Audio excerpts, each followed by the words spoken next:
everybody. Welcome to the Growing with Fishes podcast. I'm Steve, and we have a co-host today. Marty had an emergency and had to step out last minute. So we have a guy a lot of you guys probably know from Facebook. He's a big contributor to the communities. Goes by A. Leon. Why don't you say hi, bud? Hey, everybody. He was kind enough to step in last minute for us for Marty and fill in, and he's going to be talking to a bunch about his experiences. He's not growing cannabis right now, but he grows a bunch of other stuff, and he's a real big community contributor, and we thought it'd be nice to have him on the show, and we wanted to try and diversify the show a little bit. So and still make sure that we had the show on time this week because of Marty having an emergency last minute. So he had to step out, but he'll be back next week. Don't worry about him. Nothing happened to him or anything. He just had some matters he had to attend to.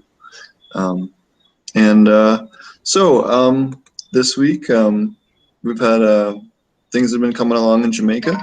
We've been looking at a bunch of new land for one of the project that I'll be heading up myself down here, and that's been really fun. And then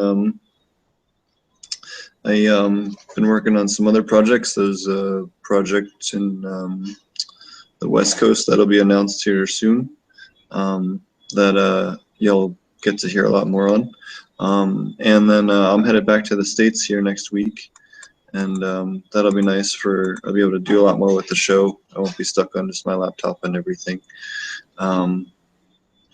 So that'll be good.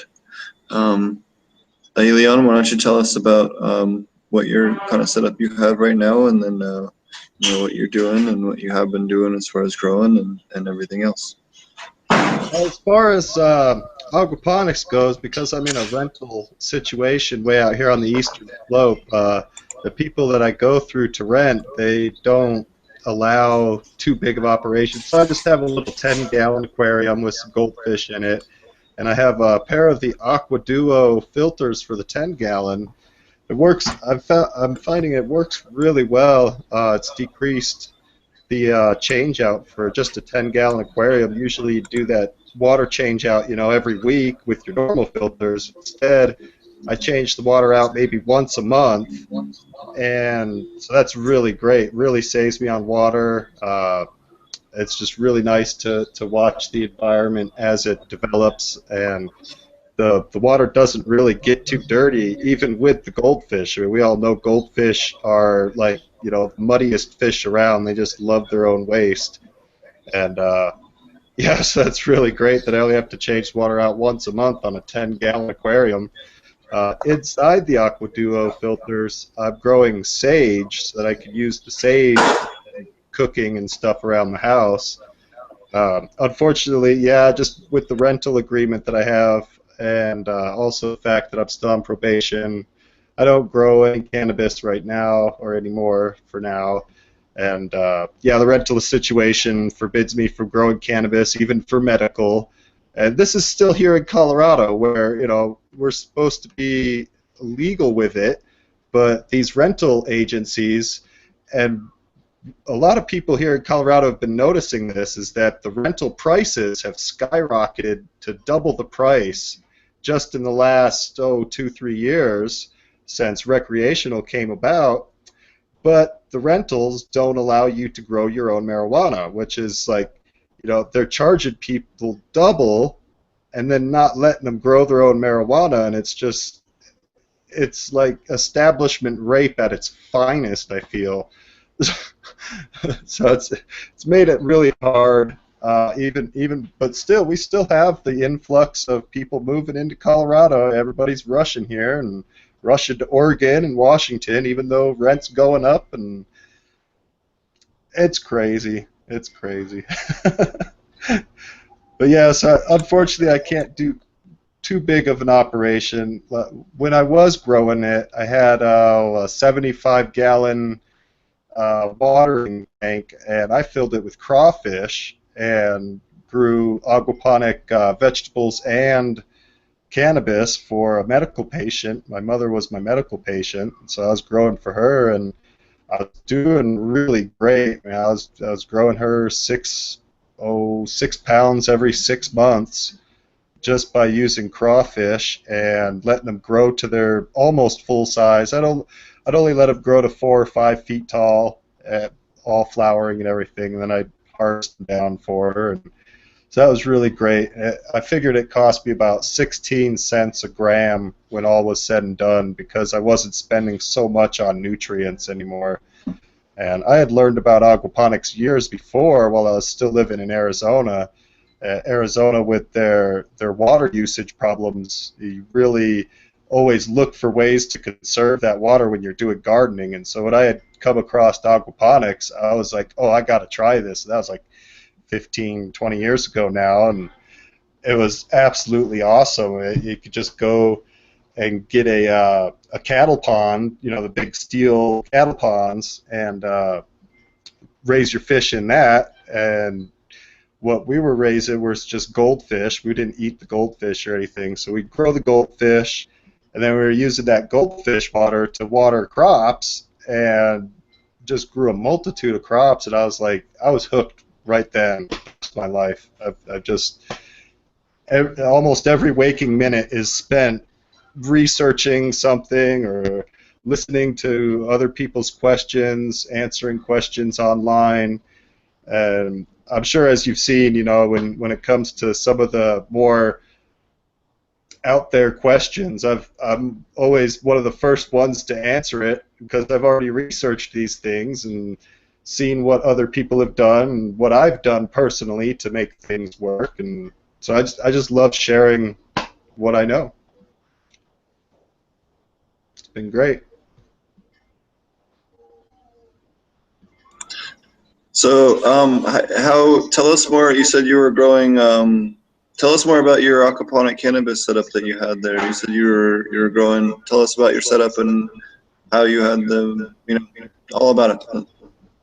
Well, with the aquaponics cannabis that that was about 3-4 years ago now, but when I was growing it, I had the 75-gallon water trough. I had about 150 crawfish in it, and I just went out to the local lake and caught these crawfish and brought them back and threw them in, and everything was fine. I mean, they were great.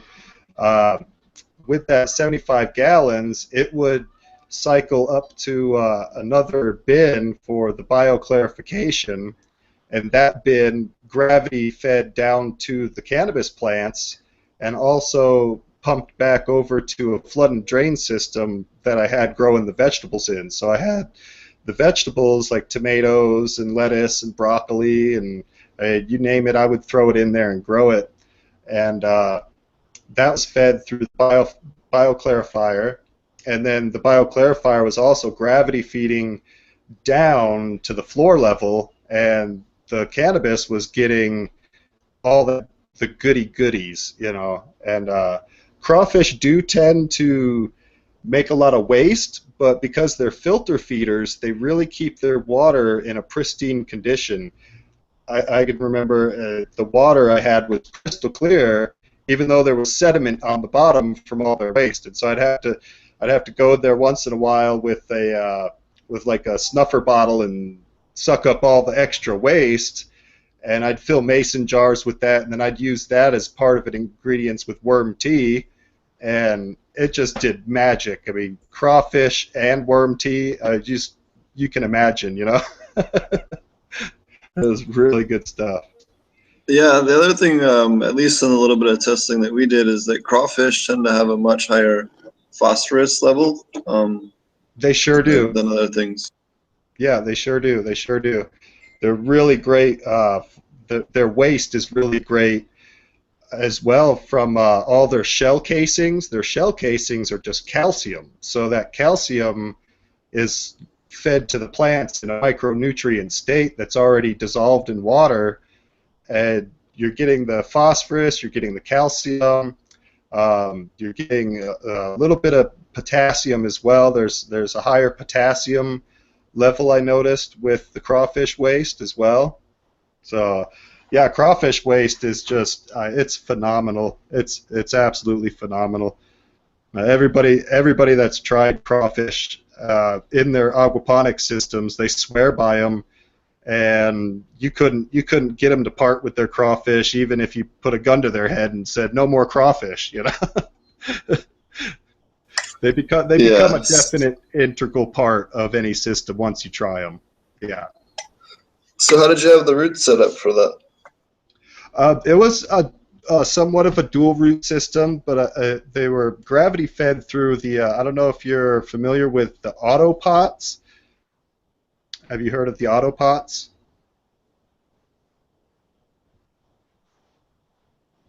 Sorry, I'm still trying to move. The octopot? I've heard of octopots, but not the autopot. Yeah, the autopot is a little like the octopot, but except where, well, no, it's pretty much still the same. But yeah, so it was somewhat of a dual route system in that the gravity feed was going down to these autopots that have it's like a little miniature toilet bowl kind of mechanism that fits inside of these trays that look a lot like dog waterers, like your automatic pet watering system.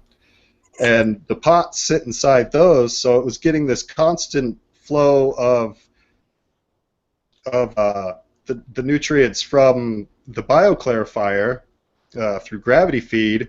And then whenever I noticed, I need some more manganese, or I need a little higher phosphorus, or if it was coming around time to start giving them carbohydrates, I could just add that right to the top of the autopot, and all it would do is just fill the reservoir up a little more, and the plants would get it, and that wouldn't pollute my aquaponics system. So it was pretty much what I would consider to be a dual root zone system, in that it was getting this constant feed of nitrates, and whenever I needed to add something extra, I'd just add it, and it wouldn't go polluting the whole system, and I wouldn't have to worry. But yeah, it worked great. The autopots are really, I swear by them. They're really great. They're not too expensive.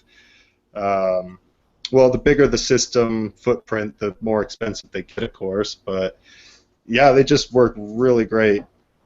I'll continue to use the autopot systems into the future for sure. That's cool. I haven't heard of those before. I'll have to check those out. Yeah, I'll send you some links later on. They're definitely user friendly, real easy to set up. It only takes about 10 minutes to set them up. I had a 6-site system, and then another 6-site system for grow versus flowering, and I would keep rotating my crop so that I would always harvest something on time when my mom needed it, and it worked out really good, and it wasn't too expensive. It was maybe $500 for all 12 sites. Yeah, That's it not wasn't bad. too bad at all. Yeah, it wasn't too bad at all. So yeah, I really swear by them, and they automatically water themselves, which was just it added a whole level of ease to maintaining my system for them to just water themselves, and all I had to do is check them really once a day. Oh, it needs a little magnesium, and then I'd mix some Epsom salt and give it that without polluting the system, or the bioclarifier. Like, I didn't have to add anything to the bioclarifier. I just add it right to the autopot itself, and the plant would get it. And I was also a really big fan of using grow stones. I know people have seen me post about grow stones before, and quite a bit, but once you try grow stones and you prepare them properly, and because they do have to soak in a pH neutral solution, and I was just doing that in my bathtub, where I just add some pH down to it and soak them overnight, and the next day they were fine. But the grow stones, as they break down, they do naturally break down. That's one thing I found that the website doesn't actually tell you the truth on, is that they try to tell you, oh, they don't break down, they're not biodegradable, this and that. But they do break down, and as they break down, I've noticed they add silica to your plant, and silica is one of those trace minerals. Yeah, it's one of those trace minerals that not a lot of people realize they should actually pay attention to. Silica happens to be a crucial, in my mind, a crucial ingredient for any micronutrient solution because it strengthens the cell wall and makes for a hardier, healthier plant overall. And yeah, the growth stones do that naturally over time, especially if you have worms in the system with it. The worms will help dissolve those silica particles into even smaller particles, and then your plants just, it sucks them up with the humic acid from worms. And another thing I liked about the grow stones is they really cut roots well. It just really turns stringy roots into a root ball. And when you got a root ball, as everybody knows, you're going to take up nutrients faster and more efficiently on your plant. Your plant's going to do that way better when you got this mass of roots, you know. Just Oh yeah. yeah. Oh yeah. In fact, I'll on we had a lot of luck when we were doing it in the back working my previous job in the experimental greenhouse.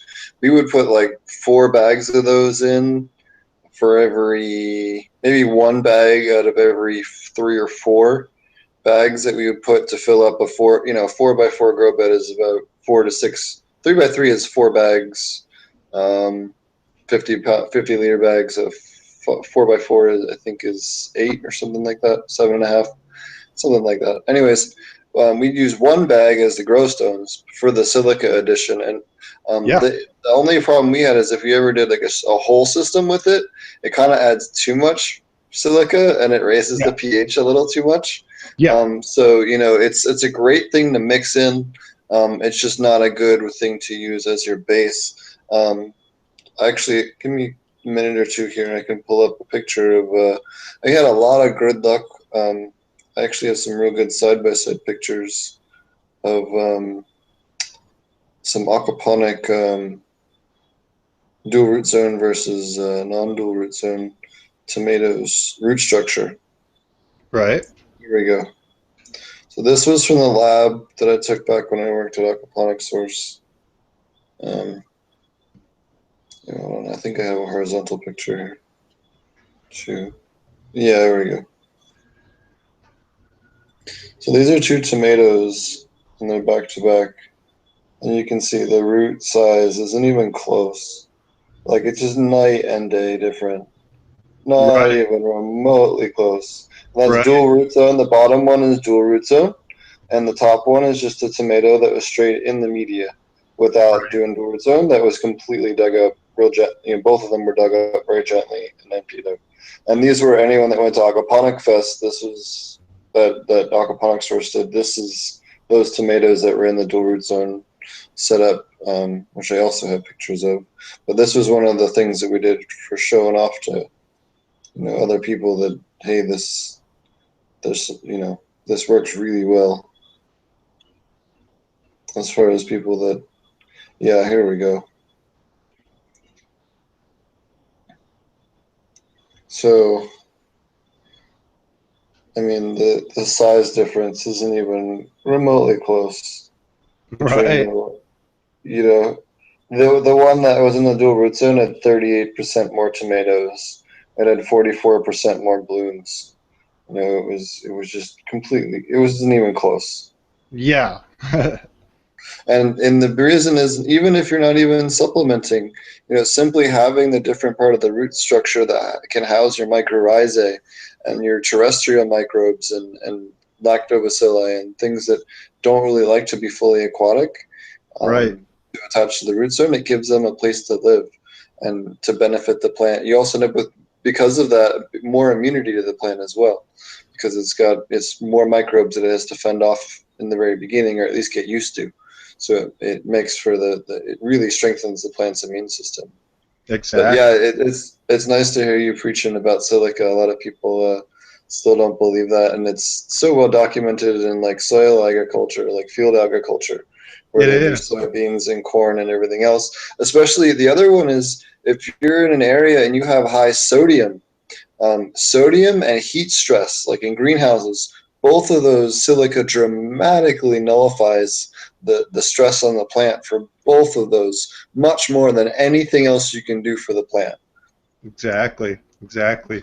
Well, like you were saying, that's one thing I've preached about before too, is having multiple types of media in your bed. And I see a lot of these aquaponic systems that people create, and they just use one media type, like the hydroton or the hydrocorn.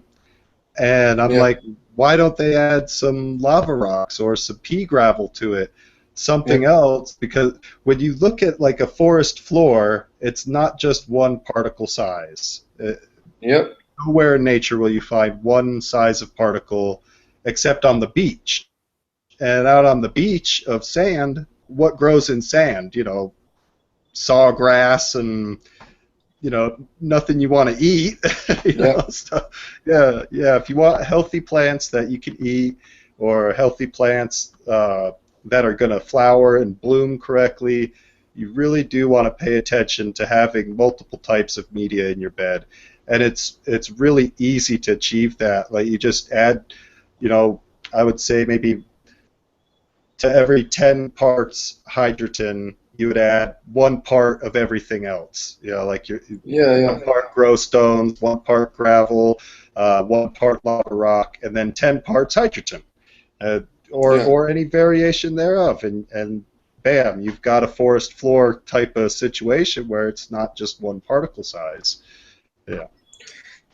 So other things that you could throw in your mix just to go on like time release stuff is biochar. Although I'm not personally a big fan, I know a lot of people that really preach that it works well. If for nothing else, it is a really porous material and it's great because it adds free carbon and it is a great place for your microbes to live and house them. So if for nothing else, it's doing that. Right. But a lot of people, believe in its other beneficial effects. I'll let you guys decide on your own, but if you're a fan of biochar, definitely try that. And then langbonite, which is potassium magnesium sulfate. You can get that in a chunkier form, which doesn't dissolve quite as quick. Hmm. Dolomite, which is calcium magnesium carbonate, and high magnesium aragonite, which you can get at like the reef tank store or higher Mhm. end saltwater aquarium store. Are all great options if you're looking for something you can throw a couple of chips in, a handful in, the media you're putting in your pots when you're doing root zones. All of those can be, greatly beneficial to what what you're doing. Right. Well, I'm sure there's a even a greater list. You could probably throw in things like crushed coral or crushed Yep. oyster shells. I, you name Yep. it, you could probably throw it in there. Right.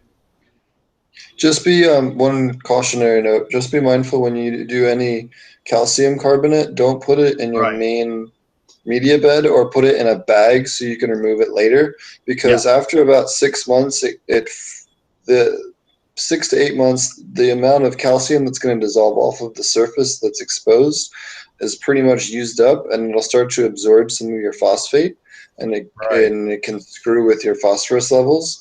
I've actually witnessed in small systems when we overdosed it. It's kind of, you could see visually on the plant leaves some phosphorus deficiency after they were kind of too old. I don't know if that was because the calcium overdosed too much or if that was It because was the plant absorbing. was absorbing it, but one or the other.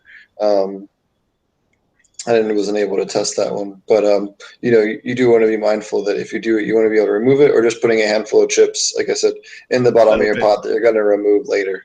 Yeah. Just for the end of the cycle, which is about as long as you normally want to put it in there anyway.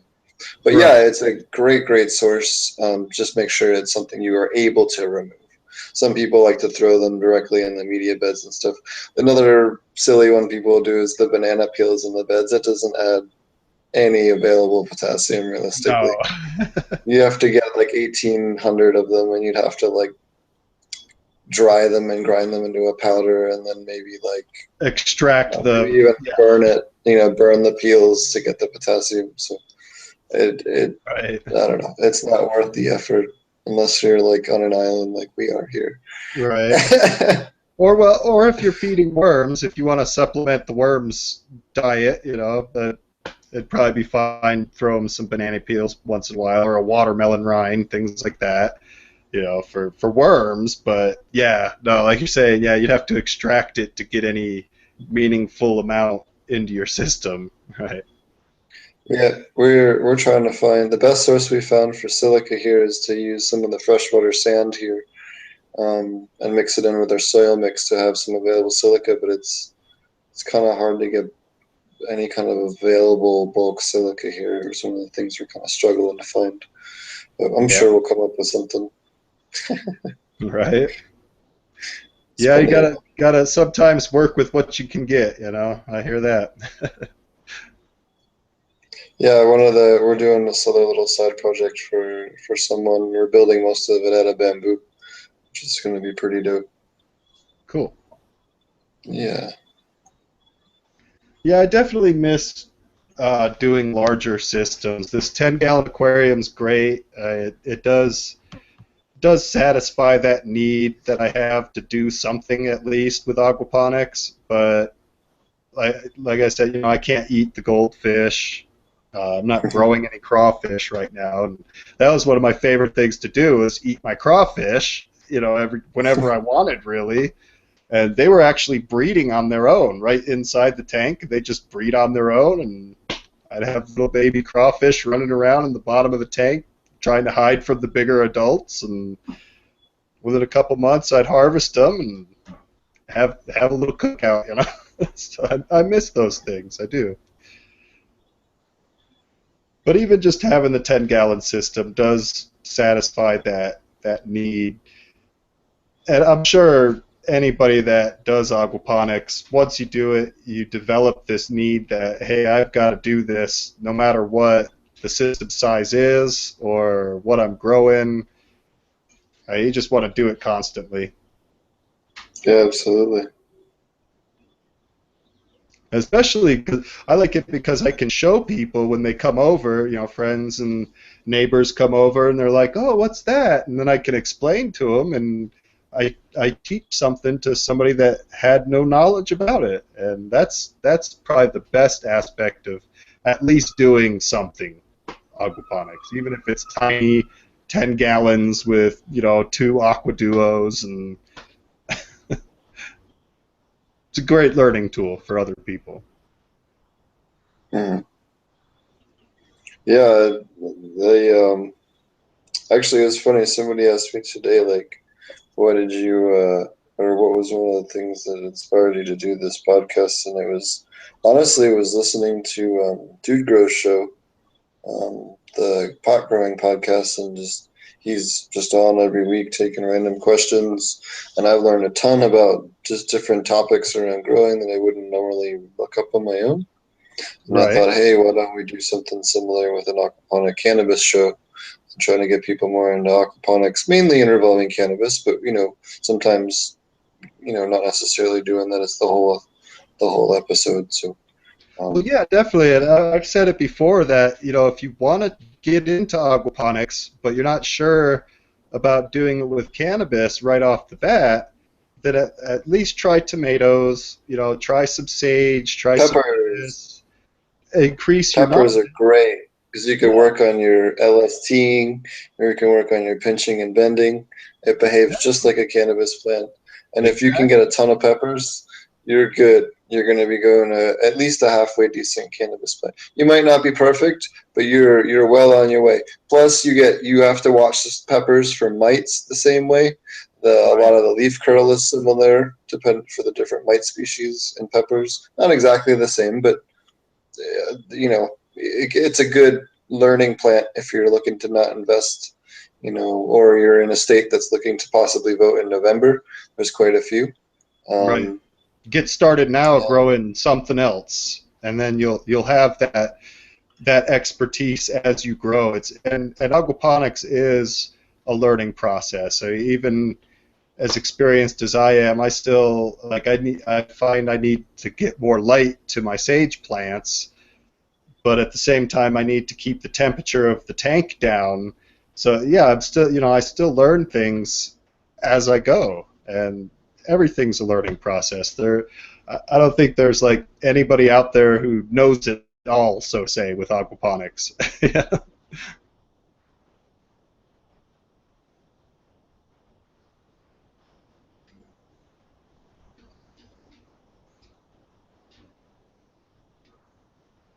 Looks like your audio or your visual might be dropping off.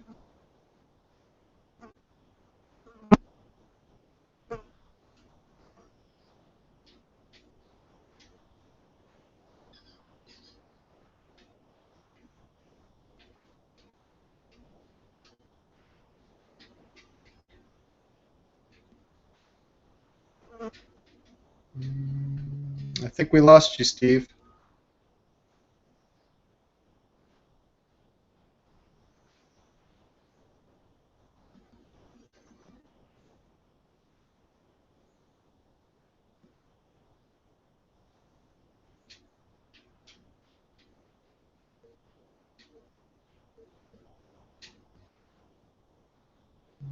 Yeah, we lost him. Yep. Yeah, we lost him.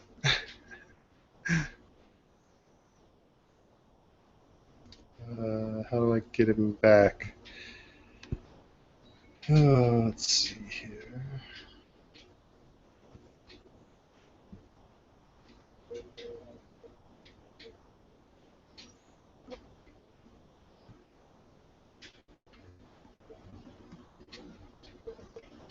Still figuring out this Google Hangouts. This is the first time I've used Google Hangouts.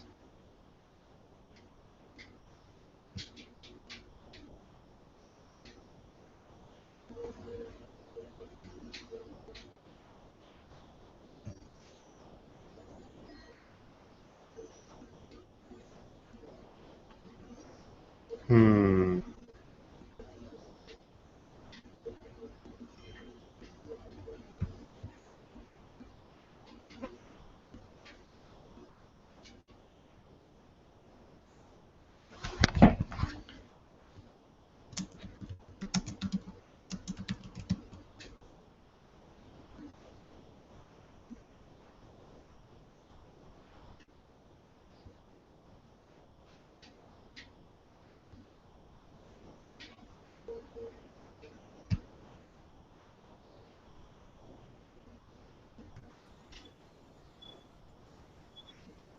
Oh, there you Hey, go. Yeah. yep, There you sorry about that. Jamaican internet, it cuts out once in a blue moon. I get enough packet loss where it disconnects.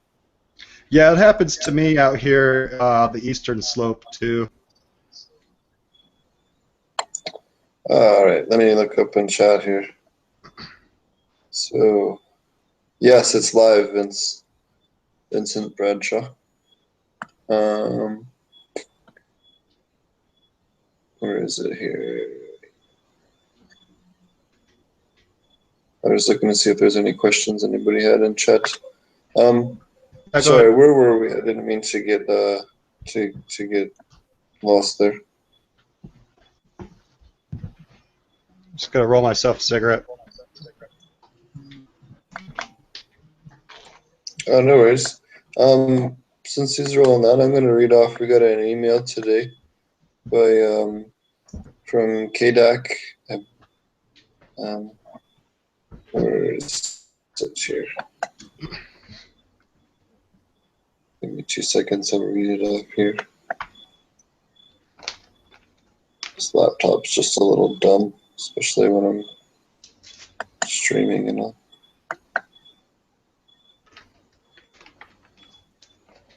I need to upgrade soon.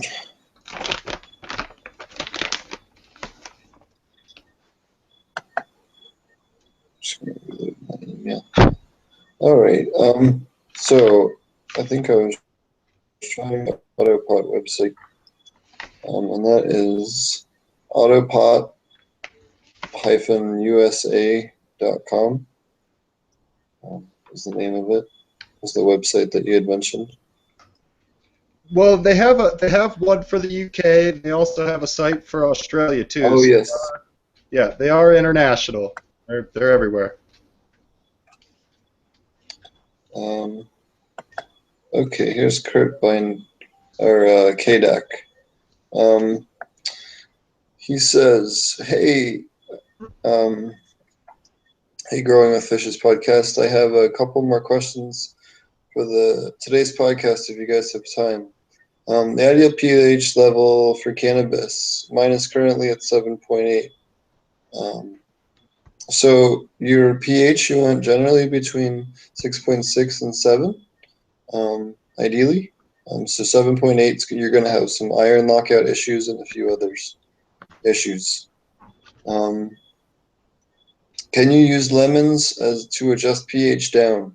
No, lemons have citric acid in them, and the use citric acid. Citric acid has citrate in it, which is very toxic to both microbes and fish, and in a closed loop will build up, and you don't want to do that. Um, Eggshells to adjust it up. You can, but you should microwave them to make sure you don't add salmonella to your system, or otherwise bake, sterilize them, bake them, however you want to go about that, and grind them up into a powder so they're more available. They have a higher surface area once you've done that. If you're going to do that, but in general, it's kind of not worth the effort unless you're really in a survival type situation. How large of a soil reamendment kit should I buy for roughly 50 gallons if I'm from buildasoil.com? I'm curious as to how far 15 bucks will go. I'm not familiar with that, and I didn't get this early enough to check it out. I just was running around the island this week, so I'll get back to you on that one, and we'll try to hit it next week. Um, so fish, is there any particular species you prefer? It really just depends on your temperature. If you're going to do a warmer water system, tilapia are great. Cannabis in general wants, 68, 66 degrees for ideal temperature, or even 70. And perch, channel catfish, any of your panfish, crappie, they all do good for that. That's really what I would recommend you for that. Um, Channel catfish are a great one. I think everyone should have a handful of catfish in their system. They keep the current and stuff moving at the very bottom of the tank. They help keep clean up after everything, uneaten food or anything else, or if anything gets injured or dies or whatever, they tend to consume it, or at least they'll poke it around enough for you to notice that it's there. Um, and then it says, finally, can I get your take on this? I had an idea to raise crickets and give them basically PK diet. So I'm assuming you're talking about like gut loading them like you would for reptiles. How effective do you think this would be? You said last time Marty's worm bin does not provide enough potassium, even with the larger than average consumption of bananas. This crushed my stoner idea, I think. I also tried bothering Marty with this idea a while ago, and he didn't seem to think it would work. So yeah, I don't. I mean, yeah, you could gut load them, and that'll help a little bit, but you're simply not going to achieve your optimal levels to get them up.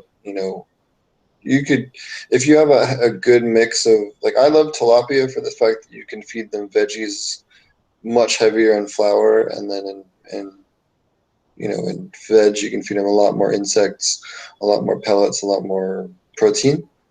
You'll get higher nitrates, and then the vegetables tend to translate into higher phosphorus. In general, it's not, you know, one to one or anything. It's just if you're trying to increase one or the other, those are two things to consider. I'd also like to know why both of you grow cannabis and aquaponics. I started doing it back, or allegedly started doing it back in the day, because it was the best source of nutrients I had, and we were trying to grow real covertly. Um, and I had access to lots of fish waste, and I had an ability to get pretty good nutrient analysis, and then had a pretty good idea of what I needed to boost around it. I was also growing with LEDs 12 years ago, maybe something like that. And back in the day, we were using like reef tank LEDs, and um, 10, 12 years ago, and we supplement them with like reptile UVB AB bulbs and stuff like that, and all different kinds of experimentation back in the day. So that's really how I kind of got it growing in aquaponics, and then I kind of just found a little niche to do it and really enjoy it, and then that was my job at my last job, and then now I was able to found a company on it. And now I just want to kind of spread it out there that hey, this can work, and I'd love to see home growers successful, and I'm all about the home grow movement. And I kind of want to just get out there and share my my experiences and try and help people out, and you know teach everybody else how to do the same. Um, Aquaculture has major advantages to a large farm.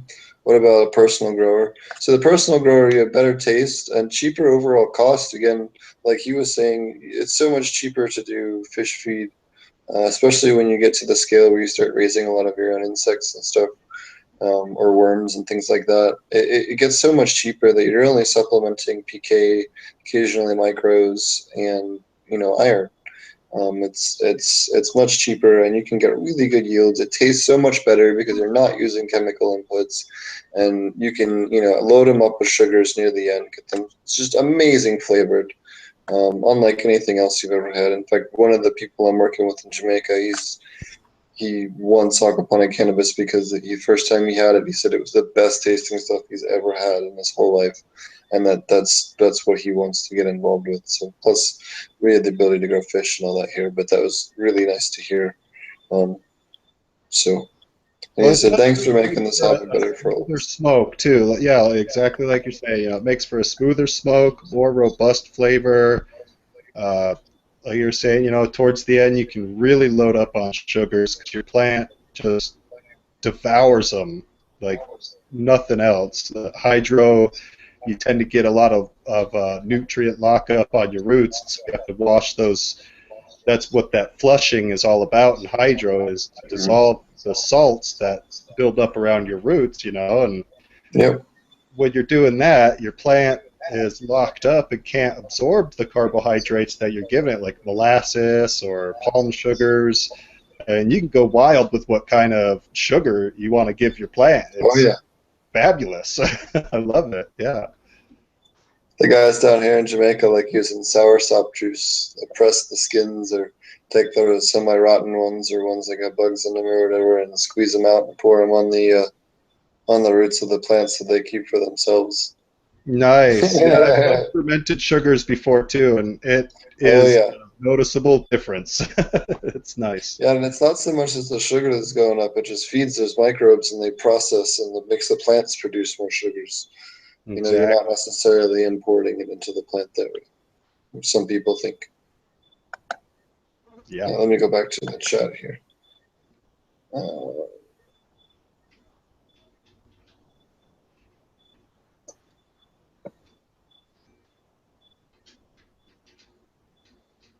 yeah, so Vincent, if you go on my YouTube channel there, you can see I actually visited University of Technology of Jamaica, and posted a thing about it, my visit there. And there's also video from some other places I was in Jamaica.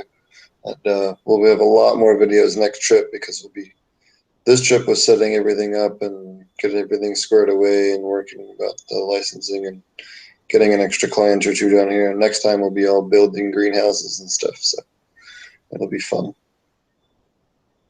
later in a month or two. Just depends how long everything takes to ship. So that'll be a lot of fun.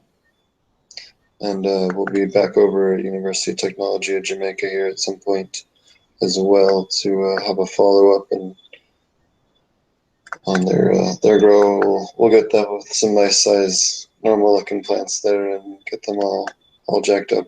I've been talking to them about how to help them out here in email the last couple of days. So it's been that's been fun. Where's the else I have here? Oh, so I was going to talk about phosphorus today. Phosphorus, there's plenty of different freshwater phosphorus kits you can get available. Um, the one thing I did forget to put on here was the range. So some phosphorus sources are rock phosphate, which is a real common one that people actually use for aquaponics. The upsides and downsides to that are that rock phosphate has no real good general availability, so you can't really put it into like a set nutrient calculator or nutrient builder or anything like that because Everybody's varies so much, and even like the vein itself that they harvest it from varies so much. It's kind of hard to get a decent measurement on. Um, and the shoot, come on. Okay, so the range for phosphorus, you're looking at target value. In veg, you're looking at around 20 to 25, and then in flour, you want to be about 35 to 40. Um, you can go up a little bit or down a little bit from there, but generally speaking, that's what you're looking at. Um, and then as far as sources, you also have monopotassium phosphate, which I think we talked about last week when we talked about potassium. That's a great way to add both of those. You can use it both foliarly or in the water. So, just be mindful of how much you use. Don't go crazy with it if you're going to dose it in the water, but it is a good thing, especially if you're watering into the dual root zone. It's great. It's real immediately available and it works real well. Just don't use it real late into flour. Give it about 4 weeks to clean out. Calcium phosphate's another one. They also sold as triple phosphate. You can use that. Be sure you have you maintain your phosphorus to calcium ratios. Hold on. Let's see, the wrong one. I believe it was 3 to 1. Let me double check here. I have these all written down on my thing when I teach. It's been a long day and I smoked a lot of weed.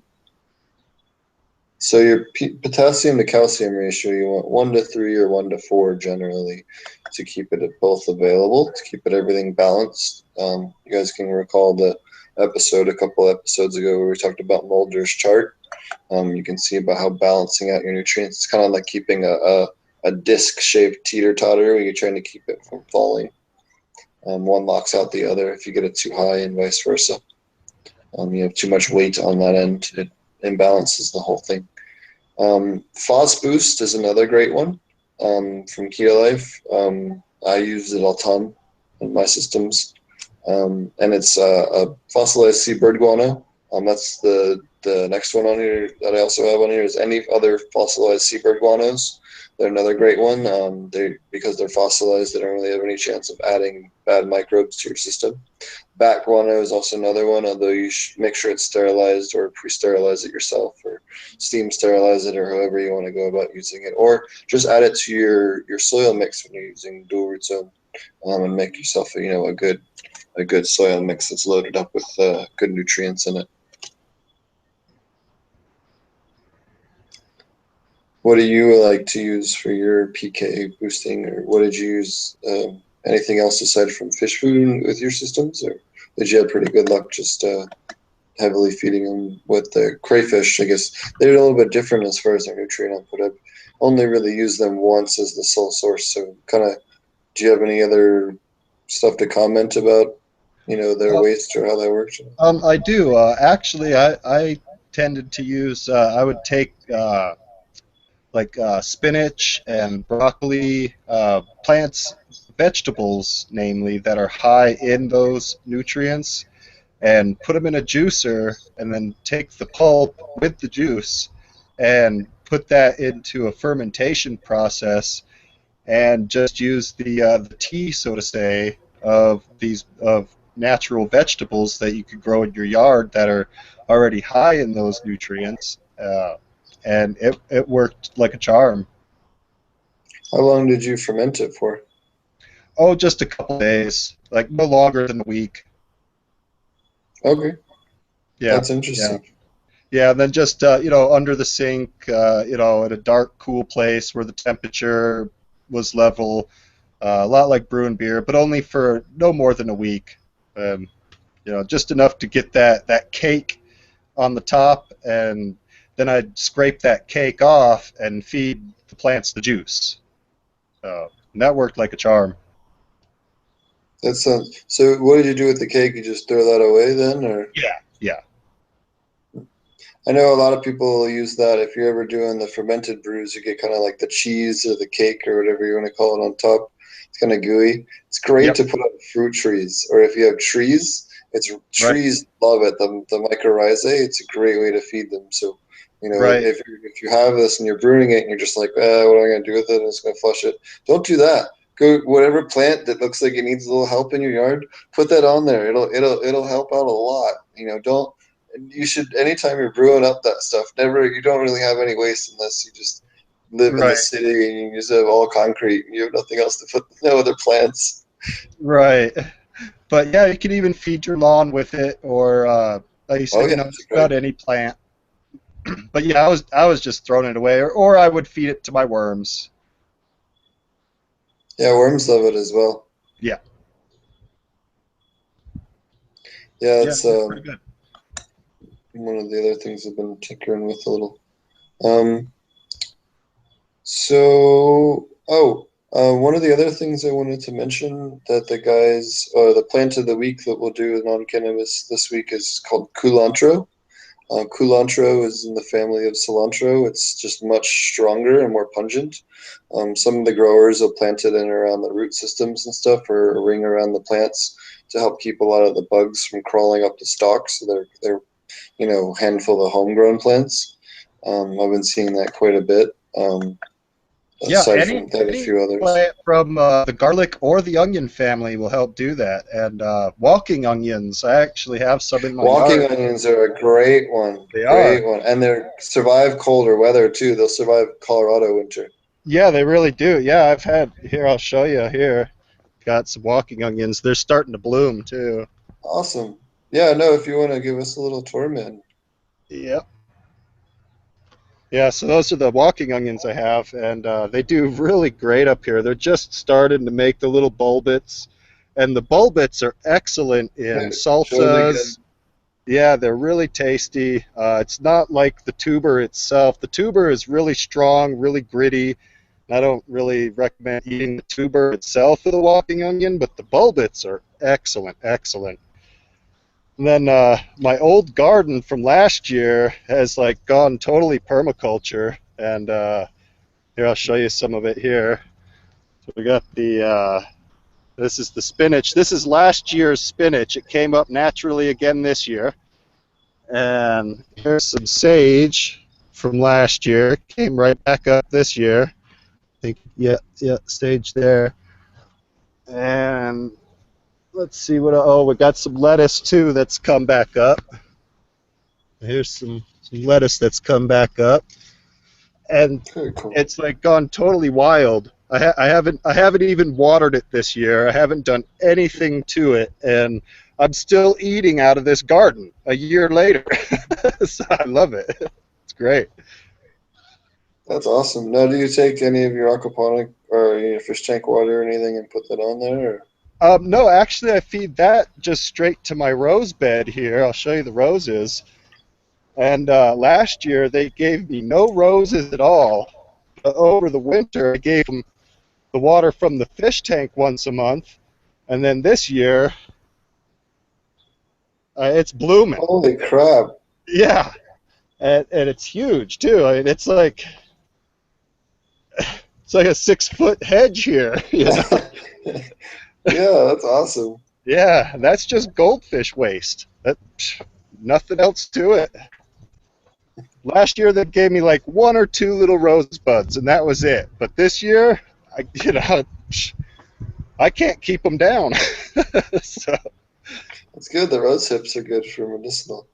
exactly, yeah, yeah, They're real high in, was it vitamin A, B, and E? If yep, memory serves me right, and vitamin C as well. I think I know that you can use them to prevent scurvy. right.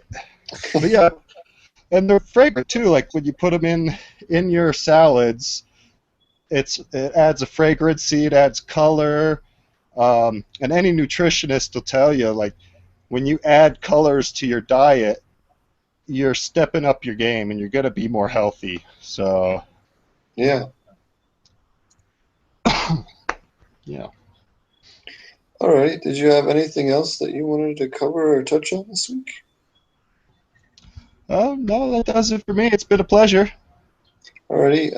I appreciate everyone for watching. Do you have anything that you wanted to plug or mention or shout out or anything? Or No, just maybe mention, like I said before, even if you don't want to do cannabis right away, you're unsure of aquaponics and how it's going to affect cannabis. at least try aquaponics for your home vegetables and just see where you can go from there. Even if it's a 10-gallon system and a couple of Aqua Duo filters or something you made yourself to filter that water in your a little aquarium at home, grow some herbs in it and see how it goes and taste them, and you'll notice the difference. You'll notice the difference, and then you'll want to try the cannabis next. Yeah. And that's how I got my start. Was I was growing vegetables in the middle of the desert on less water, and I was like, hey, wait a minute, I could do this with cannabis. And yeah, like I said before, everything's a learning process, so don't be afraid to have your failures. Failures are the most important part to anything because you're going to learn something from your failure more often than from success. So don't be afraid to fail. It's all, happens to everybody. Absolutely. Do you have, do you want to leave it that people could get in touch with you if they wanted to write you or anything, or? Just go ahead and find me on Facebook. I'm co-administrator with both Marty and Steve here in the Aquaponics Cannabis Group, and I'm also an admin of the Aquaponics Group on Facebook that has it's like 7,000 members in it. But yeah, just find me on Facebook if you have any questions for me or want to ask me something. Especially pertaining to the autopot system, because I've been using those for years now, and pertaining to the grow stones. Those are two things that I'm really well versed in with grow stones and the autopot. I've been doing those both pretty primarily ever since I first tried them, 10 years ago or so. So yeah, just find me on Facebook under Alien, and we'll hang out. Sounds good. You guys can reach me at potentponics.com. There's a contact thing on there, or easier is write me at potentponics@gmail.com. I already also post on Twitter. I have the Twitter thing. If you guys are looking to find out when I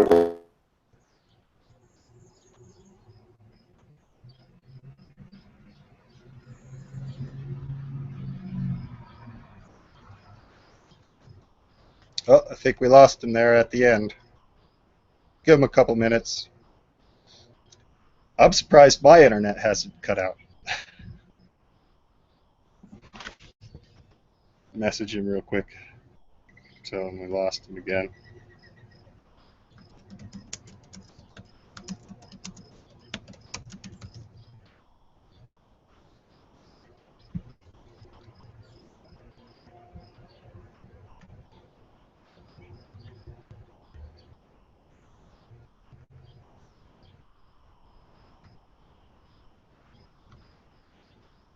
Oh, he left. Okay.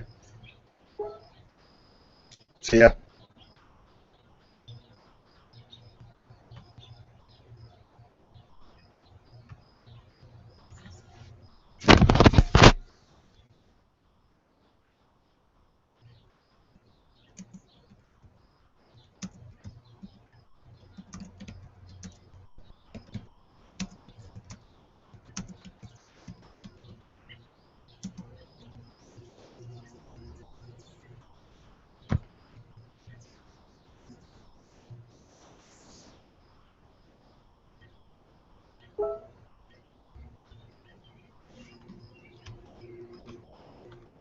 Oh, it's still live. Hold on.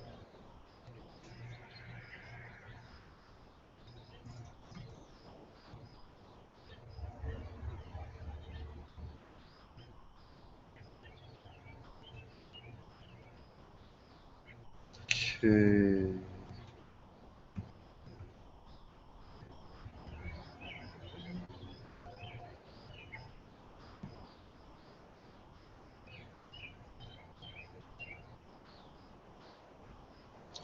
Stop.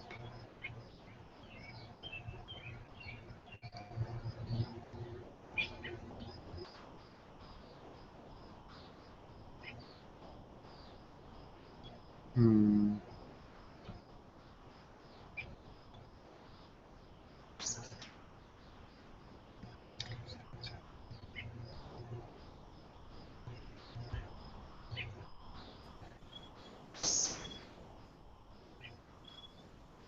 sorry about that. We're gonna close out here. If you guys want to reach me, you can reach me at ponics@gmail.com, or get me through the website. And I'll also go to Aquaponic Cannabis group on Facebook. And I think that's it. I'm working on putting a formal page up on Facebook for the podcast that'll have a link to the. Trying to put a audio version up. We get a bunch of requests for that, so it'll kind of be a portal for all that. And yeah, we'll also have some more blog content over at Dude Grows as well. And thanks to realgrowers.com, Atria, and Keto Life for continuing to donate items to us to give away on a regular basis. We'll have some stuff to give away when I get back to the States next week and things like that. So thanks again for everyone that's donated items and things to help do this show. Thanks a lot, everybody, and thanks for joining us, and see you guys again next week.